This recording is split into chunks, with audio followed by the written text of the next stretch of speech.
This is Erie, a sensors manufacturing company. Today we're at their management team's office. We're going to interview their management team members in different departments. Here we are.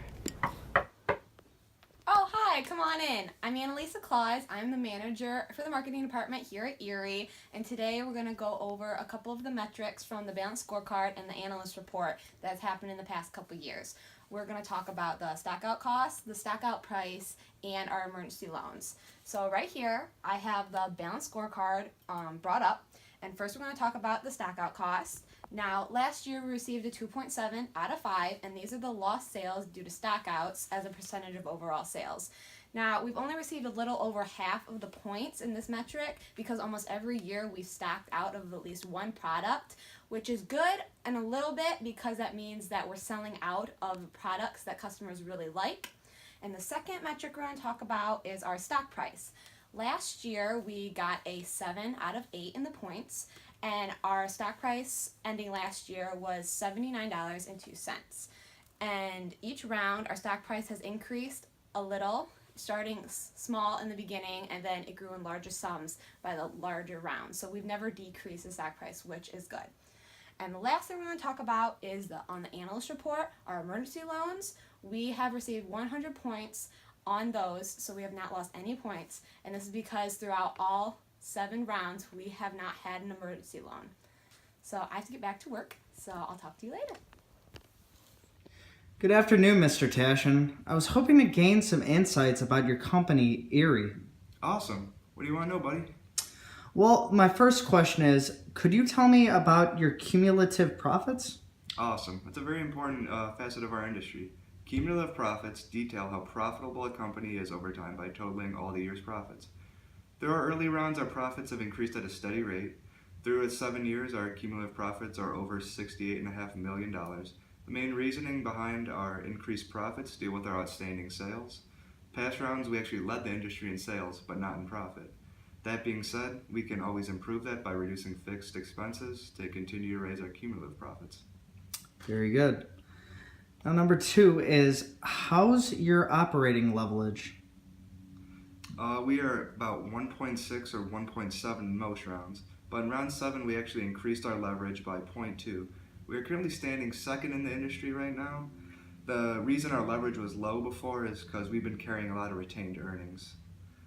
We chose to pay off dividends and retire some stock to help reduce those retained earnings. And now my last question for you is, tell me about the customer satisfaction with your products. Awesome. Customer satisfaction wise, we use a customer survey. The survey uses criteria based off the 4 P's of marketing: product, price, place, and promotion. And according to our analyst report, our lowest score is actually in that field of customer satisfaction, sitting about a 70% out of 100. Although we've worked to improve this score every single round, there's always room for improvement. That being said, the metrics that we will use to increase are awareness, accessibility, and a more ideal market position. Thank you, Mr. Tashin. Hi, I'm Colin Gibbs, and I'm the Director of Research and Development here at Erie.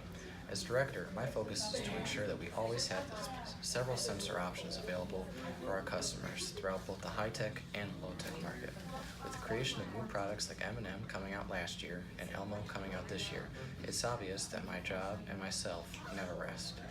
I have the constant struggle of trying to find out what the customers will want in the future and how we here at Erie 27 can deliver it to them.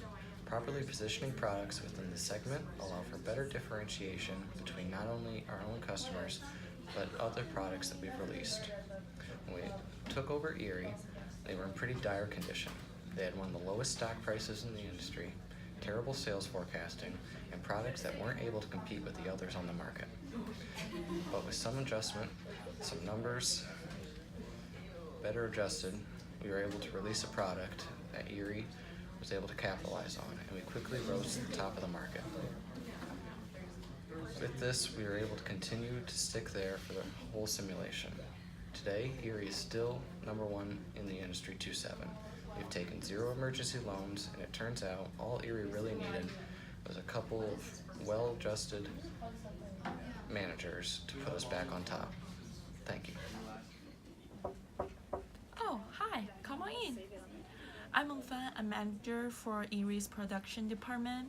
Overall, our CAPSIM is focused on business integration and the use of accounting information to develop management decision-making skills.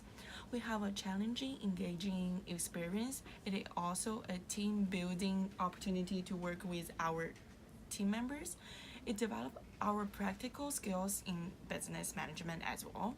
There are some successful aspects our management team has made in CAPSIM.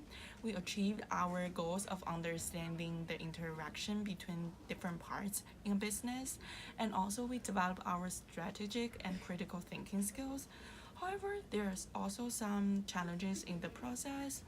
It is hard for all the members in our management team to all agree on the same decision, and also there are not any perfect answers for this simulation, so it is challenging for us to make sure we are on the same track.